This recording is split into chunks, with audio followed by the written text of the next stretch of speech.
just had their first double sweep of the season, boys. Double sweep. Put the Chaz dance up. We're just living the life, having fun, and chilling out. Again, as always, we got to believe it's presented by Coors Light, the beer that is made to chill. This is the team that's made to chill because everything, my soul is a big blue mountain right now. Manhattan mini store face for you. We have some sort. We have dueling ads right now. Get the ad off of the pod right now. We're talking Coors Light is the beer that's made chill, cold lager, cold filtered, and everything is gravy in Metsland right now. Our boy KFC is hurting for certain right now, so he's gonna need some Coors Lights just to take care of that throat a little bit, cool him off. I'm gonna gargle it down with a Coors Light. So if you want to get Coors Light delivered straight to your door, go Drizly or Instacart by going to CoorsLight.com/believe. Again, that's CoorsLight.com/believe. So when you need a second for yourself, reach for the beer that's made to chill because the Mets are going to be starting at 10-10 for the foreseeable future. So this team just going out and just dusting people, that's usually what helps me sleep like a baby. Sometimes, the Coors Light's going to get you through that and just make you feel good. As always, celebrate responsibly. Coors Brewing Company, Golden, Colorado. Our boy Kev this is a flu game for him right now, so I'm going to give him the floor. I'm not here for a long time. I'm here for a good time because I feel like shit. I look like shit. I sound like shit, and I couldn't be happier because the New York Mets are 10.5 games up, have the most wins in baseball, and on top of being the best team in baseball, have all of the haters and all of the non-believers in a complete frenzy. We just move from one argument to the next, and the Mets discard every single one of them. It started with it's only April, and then it became it's only May, and then it became they don't hit hard balls. And then they said, well, your June swoon is coming. It's June 2nd, and they've already given up on that one, and they've jumped to just wait for September. It's crazy. Now the latest is the strength of schedule, which these fucking morons cannot comprehend. The Phillies, Nationals, and Braves are all in the top 6 in strength of schedule. Why? Because they played the Mets a shit ton. First of all, the Mets are 12th in strength of schedule, so it's not even like that's a valid argument. But even if it were, the reason why a lot of the teams that we played are bad and have bad records, it's because the Mets absolutely demolished them. Why are the Phillies a disappointment? Because they lost 9-12 to the Mets. Why are the Giants chasing the Dodgers? Because they lost 4 of 7 to us. Why are the Cardinals in first place? They lost 5 of 7 to us. We beat everybody they put in front of us. We make good teams look bad. We make bad teams look awful. That's why any argument about the schedule, any argument about records, it doesn't matter. Why is the NL East the worst division in baseball? Because the Mets beat the fuck out of all of them. It doesn't matter. I'm not afraid of the Giants. I'm not afraid of the Dodgers. I'm not afraid of the Angels. I'm not afraid of the Padres. Let's go west and have a West Coast trip like we did in 2006, where we came back and we never looked back and cruised right through the rest of the season. We're going to exercise the demons of 2015 with contact. We're going to exercise the demons of 2006 by beating the Cardinals. We're going to exercise the demons of 2007 by cruising through September. And we're going to exercise the demons of 2000 by beating the Yankees in the motherfucking World Series. Yeah! Yeah, preach to him, talk to him. This boy is fucking touched by a demon in his soul, but he's preaching nothing but heaven out of his mouth. Flu game KFC. Yeah. I got it up to the tank, boys. I emptied it. That was the Frank the Tank speech from Old School right there. Oh, and to anybody who liked Kyle's tweet, it said retweet if Frank doesn't deserve to join on the fun. So Frank tweeted, this is starting to get fun. Kyle tweeted, retweet if he doesn't deserve to get in on the fun. Like if he does deserve to get in on the fun. Anybody who liked that, get out of my life. Unfollow, unsubscribe, don't watch our show. You have no conviction and no backbone and no spine as a human. Yep. Split was even. I was shocked. I'm like, there's a lot of Frank disciples out there that just want to see him along for the ride. And I'm like, I don't get to jump on the bandwagon now that they're 35-17 or whatever it is. Like bullshit. Ridiculous. Despite him, they've won all these games. And if they go on this trip after coming from this back-to-back sweeps, if they win the majority of these games on the West Coast, they might as well just fucking mute the rest of us. Forget about it. To be insufferable. Forget about it. If the Mets handle their business now and really are just going to be one of these 109 win teams, forget, unmute, unfollow, don't even look at me. You're going to fucking hate me. If you hate me now, you're going to despise me. And if you love me, you're going to hate me. If we go 5-5 on this trip, I'm penciling in 100 wins. If we go better than that, I'm penciling in 108. Bro, and anybody talking about September, go ahead and check the strength of schedule there. Because everybody that we're playing then, it's a fucking cupcake compared to this team. This team is well balanced. Oh, wait. Did I mention we're doing it without our two best players? Did I mention that we're doing it without the two best pitchers in baseball, who I'm not even counting on? But could you imagine if they do regain Max Scherzer and Jacob DeGrom? If they don't, it's already proven that they're fine. If they do, what then? Because it's June, it's July, it's August. Well, those are going to be the months where we might get our Cy Young winning pitchers back. So if anything, let it be July. Let it be August. Bring it on, because that's when we get Cy Youngs back. Mm-hmm. And oh, by the way, Tyler McGill getting ready for a rehab start. Oh. We've been doing this with David Peterson and Trevor Williams. Like, give me a fucking break. We are steamrolling the entire league with a couple of no-names. I mean, what more do you want? We're killing our own strength of schedule because we're just burying motherfuckers. We've killed the Phillies. The Phillies have become us. Did you see that tweet the other day? They're like, someone's like, I'm almost amazed how quickly the Phillies have become the new Mets, how they are carrying the mantle, because it is every single night the most horrifying shit you'll ever see. I'm like, oh, I remember that game. That was game one. That was game 121 for us. You know, yeah. If you there, man, why do the Phillies have the number one strength of schedule? They've already played 12 games against the best team in baseball. The Phillies is the team that Frank tweets about what he thinks the Mets is. That's pretty much it. Exactly. The Phillies are the team that is like 10 games under 500 by the time the dozen tournament is over. Which shout out to Jeff D'Lo and whoever edited that part. He said that during the dozen tournament. He said the Mets will be 10 games under 500 by the time they air Frank's loss, and they did like a quick fact check. 34-17, top of the division. Listen, no team in the history of baseball, which is what, I don't know, 1,000 years fucking old. Only the Mariners, the Mariners, the Giants, and the Astros have ever been up 10.5 games in the start of June. We're doing something now that some of the most storied franchises in baseball have never done. And by the way, since when has beating the ever-living shit out of your division been considered a bad thing? That's a good thing, you dumb fucks. And everyone's saying, oh, didn't you make this argument in football with the Jets and the Patriots? Yeah, because I was a desperate Jets fan grasping for straws against the best team to ever play. The reason why the AFC East was always bad is because the Patriots was beating the shit out of everyone in it. The reason why the records were bad is because you pencil in 2 losses automatically every year to the Patriots. Yes, got me. The Mets are like the New England Patriots. I'll take them. They're 10-3 since losing Scherzer, and the pitching staff hasn't allowed a run since the 6th inning of Monday's game. Those are the Kyle stats of the day. I mean, we're going almost a full week without giving up runs, and that's the Nationals are bad. Yeah, like I said, we make the bad teams look awful, and we make the good teams look bad. That's the New York Mets. It's different. Yep, and I almost don't even want to say it because I like dunking on these guys, but at this point, I feel like there is a good chunk of our audience we yell at every single episode, and I don't know. But come on, 10 games in a row with an RBI.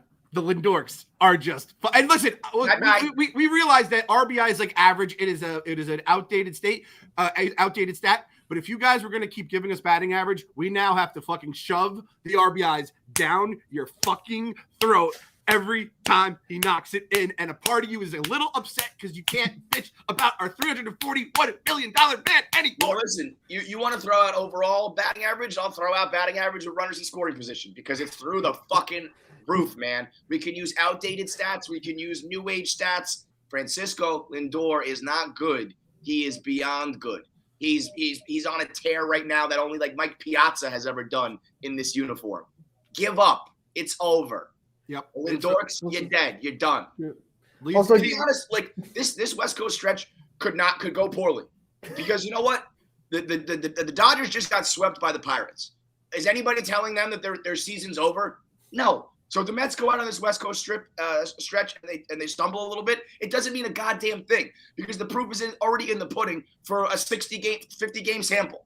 We know what this team is. I guess we don't because we barely lost a series. So maybe we do need to find out what we're like with a little bit of adversity. I don't know yet because we've barely lost any fucking games this year. But we'll see what happens. And a 10-game stretch ain't defining 162 when you see what this team is already capable of for long chunks of time. So if the Pirates sweeping the Dodgers hasn't derailed their season, losing a couple games on the West Coast ain't derailing the Mets season. Also, our team is so locked in even when we're from behind. It's like, this was circled on their calendar in April, being like, this is going to be the test. This is how we decide whether or not we're going to be able to stack up against them. And then you know what else? Uncle Stevie and Uncle Billy are also going to look at this and go, what do we need to get over the hump with these teams after July? So it's a lot of stuff that needs to be tested out right now, but I'm pretty comfortable top to bottom. If you have fucking Nito going 4 for 4 and basically just winning you the ball game, like, Who in this lineup do you not trust at this point? And you know what? Like, yeah, Tomas Nido is not going to do that. But the fact that he does that against the Nationals to spell whoever was maybe, in a slump that day, then by the time they come out of it, Nido can slump. Everybody picks each other up because the lineup is so well balanced. And you know what the Dodgers fans are saying right now? You know what the Dodgers announcers are saying? The same shit we've been saying for a week. Other teams have the Mets circled on their schedule going, fuck, we just got swept by the Pirates and the Mets are coming to town. I'll be honest, I think that we're actually coming at it the wrong way. I feel like the Dodgers, having just got swept by a bad team, are ready to like fucking unleash, and us getting fat against the bad teams, we might be back on our heels a little bit. Or maybe we just go out there and keep it rolling, and they're in a 6-game slump instead of a 3-game slump, and we beat the shit out of them. It's the unstoppable force versus the immovable object, East versus West, good versus evil, if you ask me. What side are you on? Also, did you see Tomas Nido's quote yesterday after the game? I was talking about the pitching staffs. Oh, we're trying to jam it down their throat every time out. And hell yeah. Hell yeah. The so Basset Hounds out there grinding motherfuckers into the ground. Oh, man. So, yeah, we are the one who knocks, I'm telling you. And again, Kev, you said it. We don't know how good this team could be because, again, we haven't had our best player play 1 inning this year. Our second best potential player, if not pitcher, has only been, just got hurt. And, the entire fucking team has like put that unit together. It's horrifying to think what this team could be if everyone's healthy and clicking on all cylinders. Lindor leading the team in WAR after he was just being picked apart 2 weeks ago. And he's behind only, it was Alonso and Ramirez are the two he's behind in RBIs. Alonso leads the league in RBIs. Lindor's third in RBIs. So pick whatever stat you want. The Mets are ahead of it in every fucking category. And imagine what Francisco Lindor would do with a little bit of fucking support, man. Imagine if he was going to bed at night knowing that everybody in New York loved him and treated him the way he fucking deserves. Be an MVP in no time.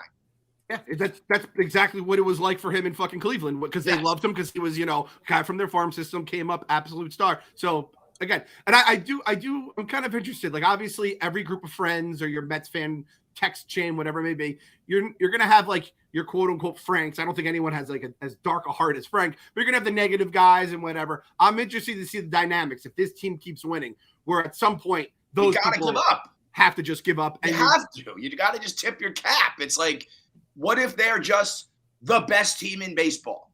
In 2006, we were still a bum-ass franchise, right? We hadn't gone through a collapse. We hadn't lost another World Series, but we were still same old Mets. And everybody believed pretty fucking quickly with that team. I don't remember this extended hate going on. It was like, wait a minute, they're leading the league in wins. They're just one of the best fucking teams. I guess for me, it was that West Coast stretch. So maybe this is the time that everybody will shut the fuck up. And by the way, we do get those pitchers back. If you're going pound for pound 2006 to now, that our pitching staff is like downs better if you get those guys back. So it's like, what the fuck? What else do you need to see? Do you need to see it on paper or do you need the eye test? Because we're going to win both of those. Yes, all of them. Yeah. I guess, I mean, do you need it to be into the second half? I'm trying to think of all the benchmarks I think of. Like, Ty Walker was fucking Cy Young contender until the second half. And he came back out after the break and shit the bed. I almost want these guys to schedule a fucking scrimmage against the Savannah Bananas or something during the break. Just keep on playing.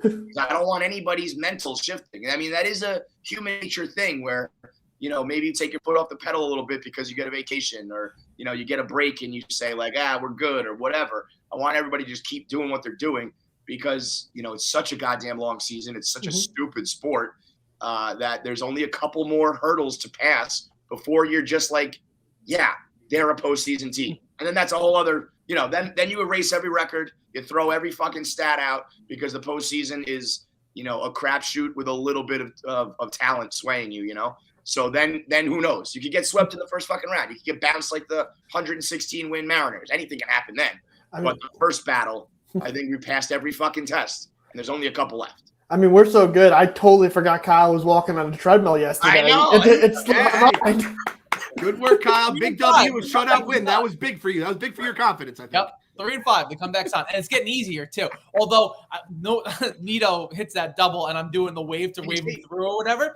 And there's a beam on the top of the ceiling. And I just fucking crushed my finger against it. So that, and then I almost fell off the treadmill right after that. So I may be on the injury list coming up soon. Oh, geez. Yeah, Kyle, if you get hurt, man, you're gonna have to keep going, though. You can't, that's going to have to be a weekly thing no matter what. Guy's gonna tear a plantar fasciitis and have to fucking walk miles and miles on it. We're gonna put you in a boot like Ike Davis and ruin your career.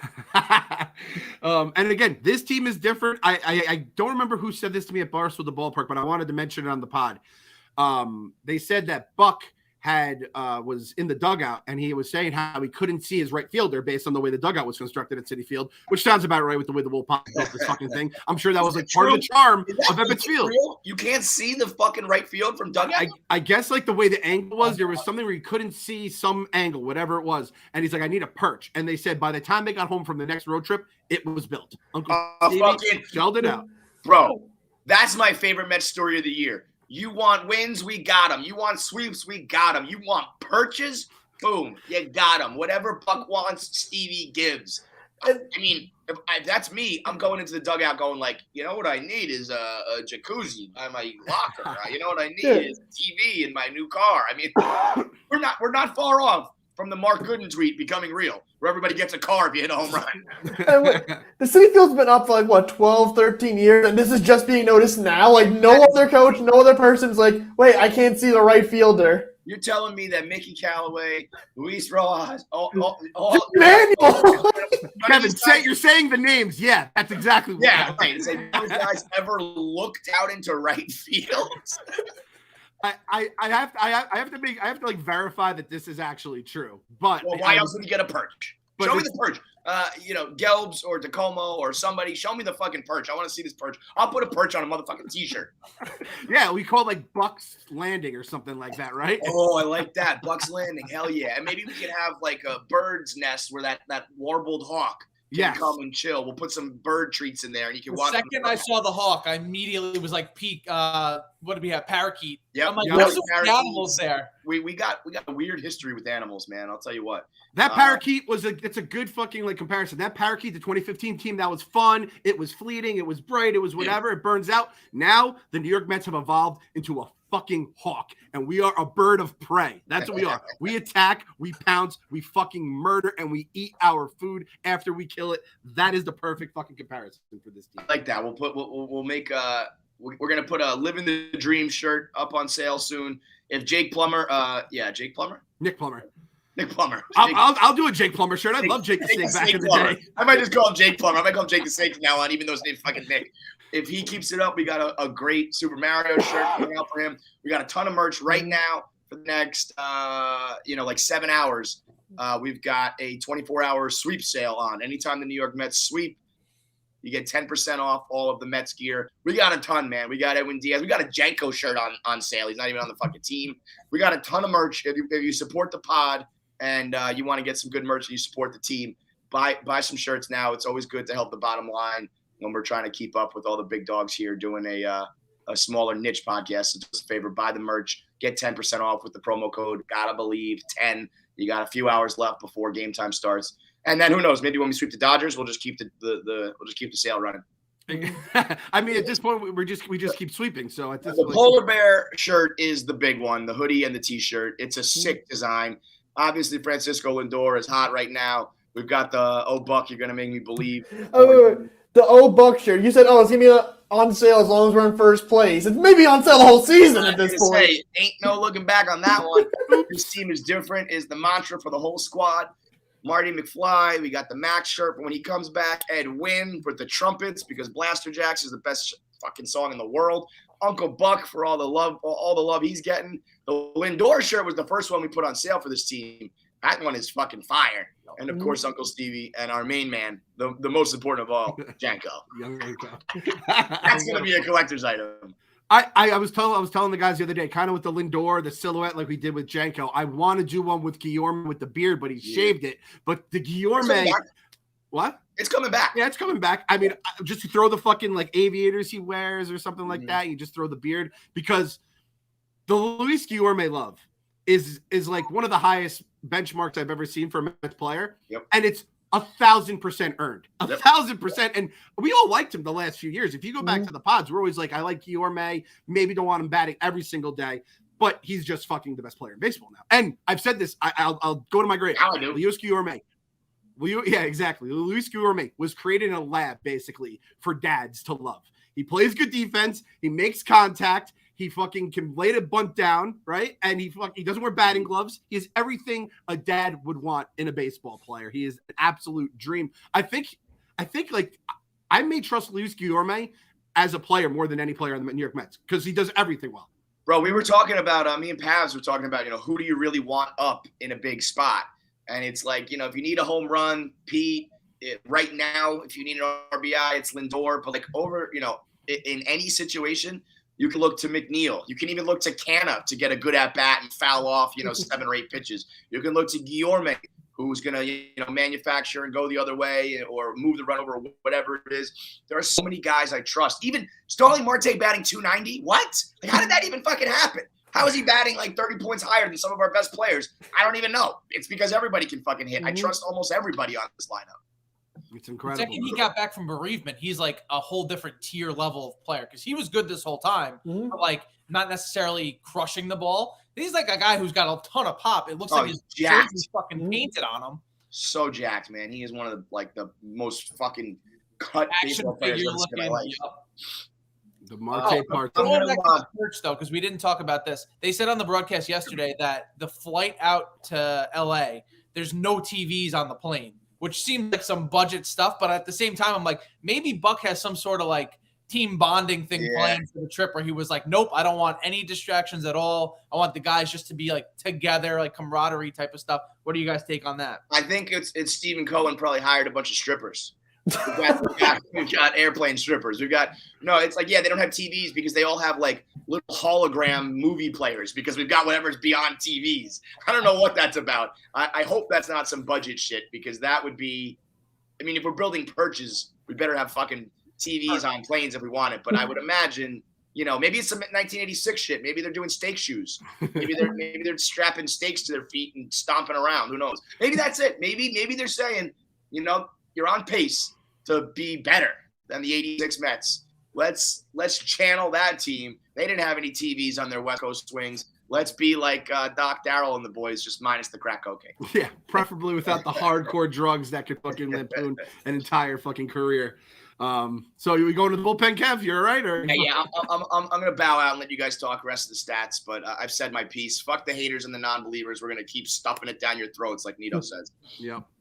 Well, LFGM, we'll see you. And I'm telling you, Kev, there's a chance he's gonna go to bed just at like 2:00 in the afternoon today, and he's gonna be the only one awake in like the 9th inning tonight, because we're all sleeping. Yeah. Strong chance. Goodbye.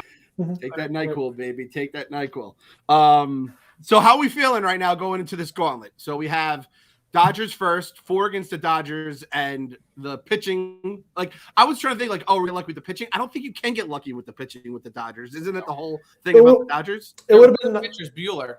Yeah, it would have been nice if we missed like one of Bueller or Urias, but I'm not that concerned about it. Facing today's got a 1.8 ERA and he's 5-0, but it's like Gonsolin, the team is so good. Honestly, the only person I'm actually concerned about is Freddie Freeman, because it's or Trey Turner's on like a 24-game hitting streak, or Mookie Betts, who's on MVP there, and I just care about the guys that were in the NL East that would do this all the time. Like Trey Turner leads their team with stolen bases and RBIs. So it's like, okay, you have him. Then you have Freddie Freeman hitting 295 with 9 doubles. Like, just the ghosts of Mets past are coming back to haunt us when the team's good. I'm like, something's going to happen. Clem's still recovering. Something's going to happen with those guys. Hand up. I forgot Freddie Freeman was on the Dodgers. Yep. Going into I've been thinking about Turner, because anytime I'm looking up the Lindor numbers, ready to start chirping at people, Turner's the only shortstop that's in his realm right now. And then I just think pitching. I'm always a pitching guy first and foremost in terms of the matchups, and obviously Mookie's kind of their big superstar. But God, I honestly, I want to give the Dodgers GM truth serum and be like, did you acquire Freddie Freeman just so then you'd have him against the Mets? Because honestly, that would be a fucking good move, and I tip my cap. Yep. God damn it, I'm not ready to face him along with just the Dodgers machine during this run here. Okay, so I took a little bit of the wind out of my sails, boys. I'm going to be honest with you right now, but that's years. That's the Wilpons. That's a Wilpon fucking enemy. It's not this era Mets enemy. Okay, so. I can't believe the Braves got rid of it. Matt Olson's hitting 258 with 22 RBIs.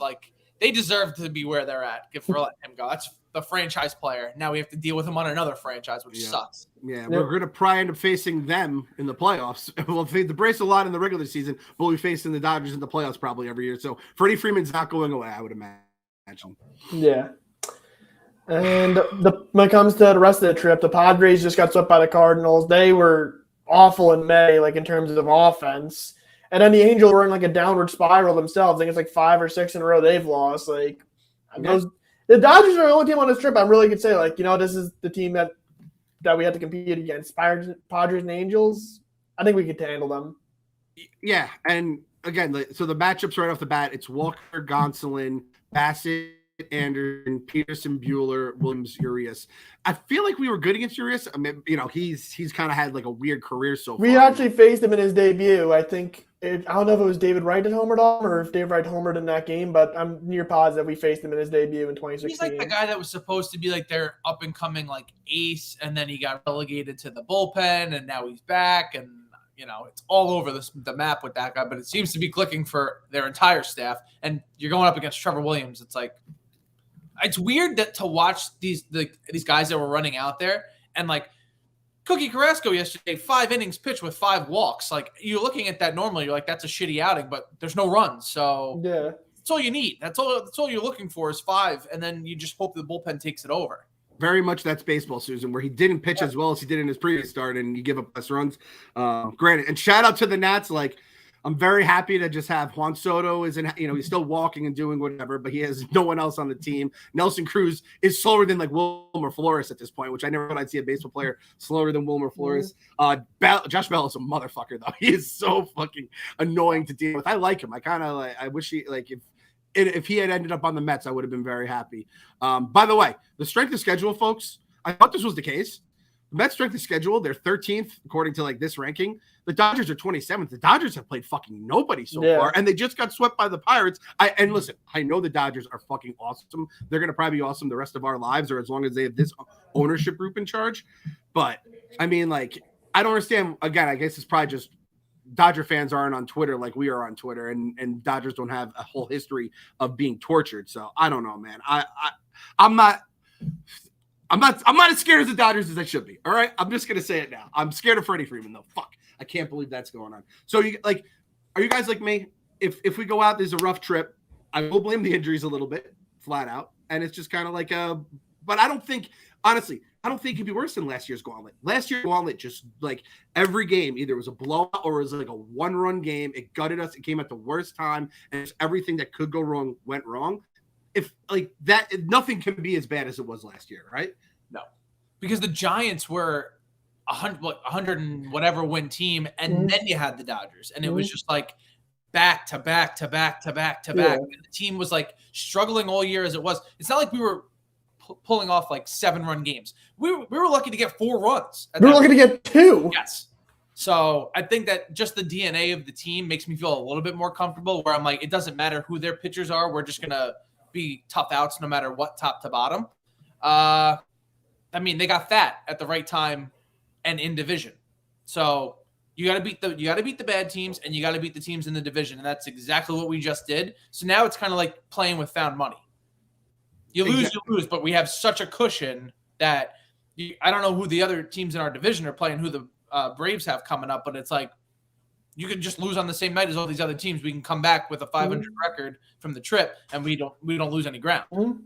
Yep. And I do think Buck probably has some stuff up his sleeve. Like if we've been thinking about this gauntlet for weeks, he's been thinking about it for months. He knows how it goes. He's been through the fucking the battles. And again, everyone maybe I just get a little too upset, online or on Twitter and stuff. And you just see people criticizing Buck's a lineup move, a bullpen move. It's like this guy is the only guy that got the Orioles above 500 this century, let alone to the playoffs multiple times. He fucked up Zach Britton one time, calling him out of the bullpen. Other than that, he had the Orioles with Peter Angelos just fucking, as a machine, basically. They were on the dozen. They were multiple answers on the dozen, I feel, because they were always in the fucking playoffs. They were doing things. So I feel like Buck is good. Like when all else fails, in Buck we trust. And again, so it's the Dodgers get swept by the Pirates. The Padres get swept by who? The Padres get swept by the Cardinals. Padres get swept by the Cardinals. Speaking of which, they had Robinson Cano pinch hit with the bases loaded yesterday to end the game. He flew out to left field, and he got cut by the team. So Robinson Cano, yes, he got cut. The Robinson Cano, if it's over, right? Because, it's going to be tough. I don't know what other team could pick him up. His former manager, Joe Girardi in Philadelphia, may like Robinson Cano with their injury at second base. He'd fit in very well with that team right now. I will say that. Or if Brody gets another GM job, which please, God, let him get another GM job for another team.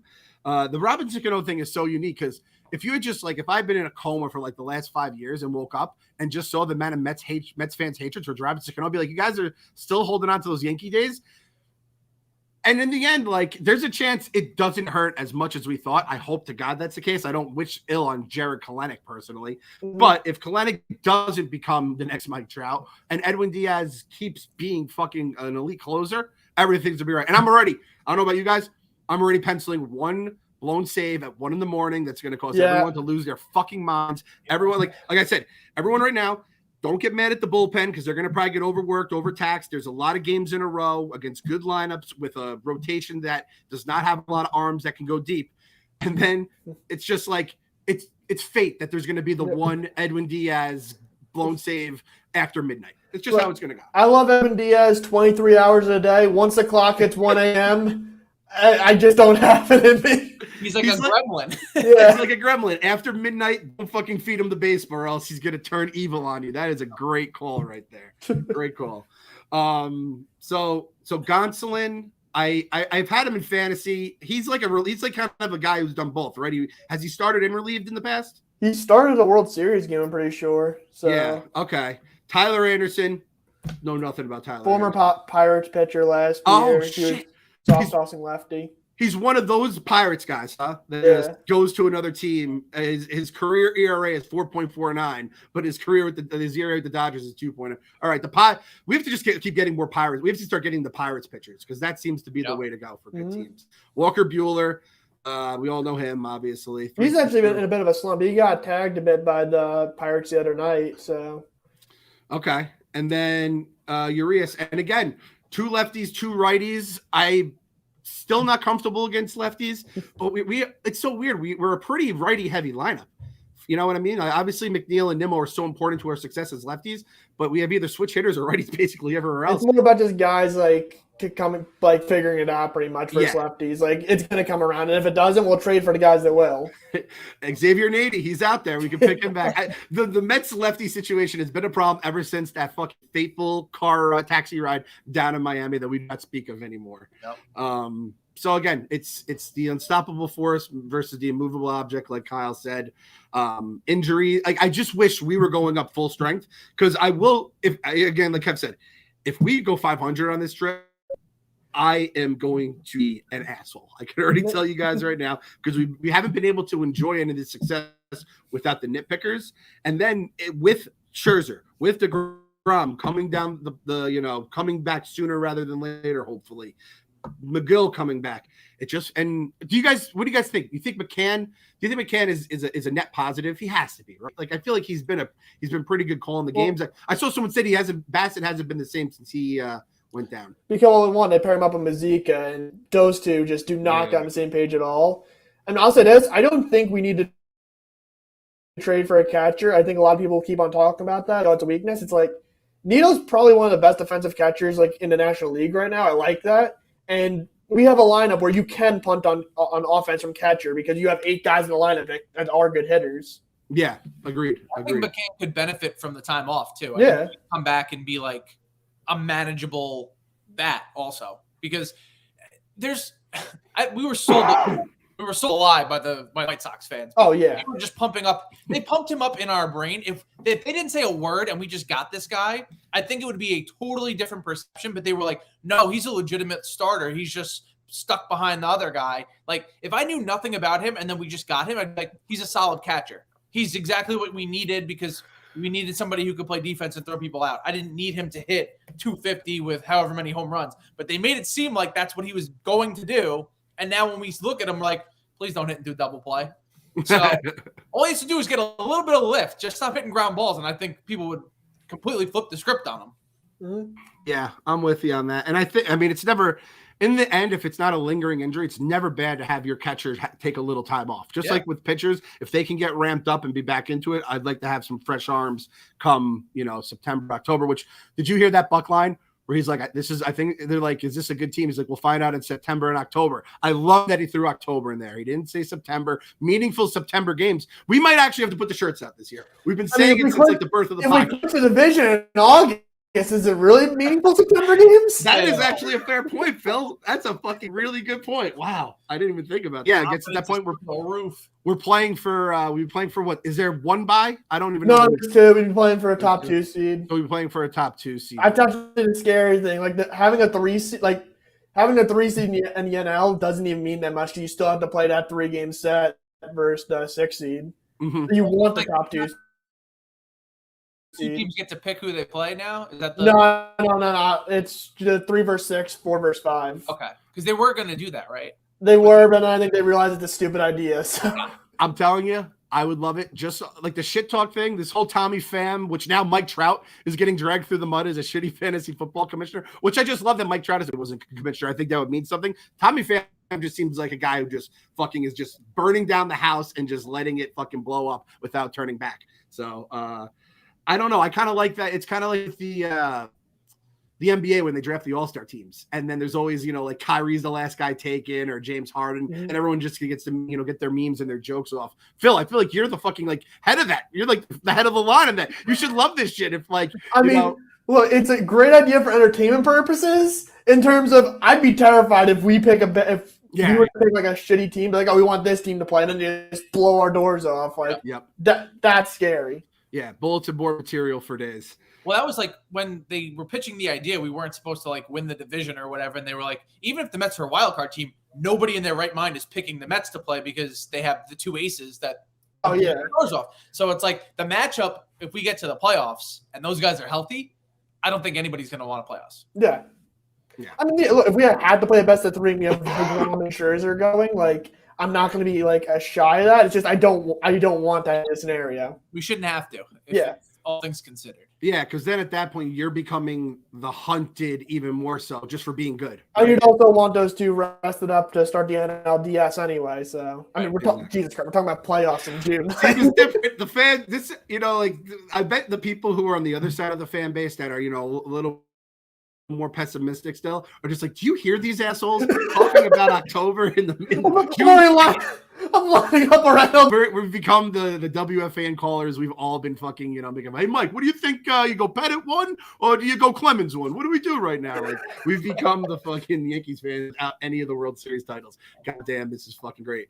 All right. So, again, part of that, though, is the magic that we felt. Obviously, the team, these stars we've gotten, the guys coming out of nowhere. We're going to send this one to Prospector Phil, as I'm calling it, new segment here. Phil, our boy Meek Phil, is going to drop some fucking knowledge on us about Nick Plummer, because we all noticed just how Nick Plummer became all of our favorite player overnight, and we knew nothing fucking about him. So Nick, do we want to add this guy to the 40-man or not? They didn't because they already have a bunch of outfielders. They couldn't add him. And so he elected free agency, and Billy Epler's first signing with the Mets, Nick Plummer. That'll be a trivia question one day. Yeah. And so he's put him in our minor leagues, and if he's a guy that actually turns out to be so. Yep. And there was people forgot 2017, and he's like, he could be the DH. Exactly. So I kind of love if you're gonna take flyers on guys. Usually you would think a team like the Cardinals wouldn't lose a guy like that, but if they just outfield, I feel like is a glut spot for some teams, just the way it all breaks out. Like take guys from the Cardinals, take guys from the Rays, take guys from these fucking teams that have proven year after year they know what the fuck they're doing. And Billy Epler, throw the fucking shades on. Epler mode snags him. He's almost 26. So, but he had a high school, right? In 2015? High school. 7 years in the minor leagues. Think about that. People don't even go to college to be a doctor for that long. That's a good point. That is a great point. I'm looking up here. In 2021, in 90 games, he had 13 bombs, batted .283. Like, that's not too shabby, you know what I mean? And then, again, like that was 21, and then that was actually not even the whole season. Then he went up to AAA. That was AA, those stats. 27 games. 2 bombs, batted .267, and then with us, he batted .250 with 6 bombs in 24 games before he got the call up. So, I mean, he would have been a top 10 prospect for the Cardinals, but they kept him. He's a top 10 prospect for us. So you got him and you got Janko, who he added this year. They're both former number short amount of time. Mm-hmm. That seems to be the way to pick up these guys. You pick up the guy based on the talent, right? Or in Janko's case, I think it was the talent plus like if he could stay healthy, which isn't going on right now, but he was healthy for us, and we have a goddamn fucking shirt at the Barstool store for him. Yep. So I think all in all, I'm feeling pretty goddamn good about Nick Plummer, even without the Mario music, the Star music, the Castle music when he crosses home plate, and like the massive hits he's had so far. Oh yeah! Shout out to the Mets audio control room, whatever you want to call it, because I also saw a picture yesterday. They threw up Juan Soto's like stats for whatever it was, just trolling him during his at bat, and they were calling him Juan So-So, and they were like 1 for 10 with extra base hits, whatever it was, and then in parentheses at the bottom, we're like, just kidding, we know he's really good. That's good. Yeah, I feel like the world has definitely gotten a little more, they let their hair down a little bit, have some fun. Even you see on Twitter accounts, the Nationals were going through it all week against us, right? They had the gym. I just wish it would stop. They had some Nickelback jokes. I think the world's definitely having a little more fun with stuff. Even the over-under fantasy football trade fights, 1/2 was like the odds that the Mets scoreboard put up the other day. And I was told DJ Razor. That is the Mets City Field DJ. So DJ Razor, if you were the guy that threw that star music on as Nick Plummer hit his bomb and had it all planned out for that magical moment against the Phillies, fucking tip of the cap to you, man. God bless. Okay, so speaking of over-unders, before we head out, how many innings are you making it tonight, Clem? Over under 5. Consecutive, or are we talking whole game? Consecutive. Okay. Because I myself have fallen asleep and woken up with 2 innings later, just a time up. I'll be honest, boys. I'm gonna go under. I'm gonna say it's like 4 2/3 though. But I can see like we're gonna go to the wait, who's pitching tonight? Walker. Yeah, I won. I would say if it was like maybe one of the young guys, I could see us like having like a 4 2/3, go to the bullpen.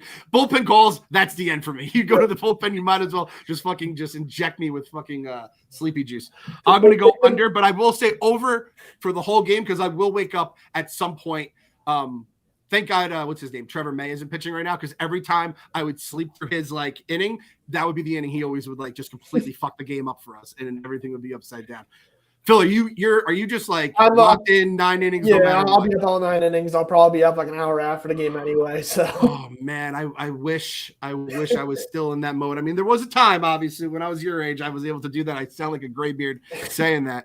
I hope our boy KFC's. I can't lay down. I've gotten to that point, like I'm that age now, where if I'm like, I'm gonna lay down for a second.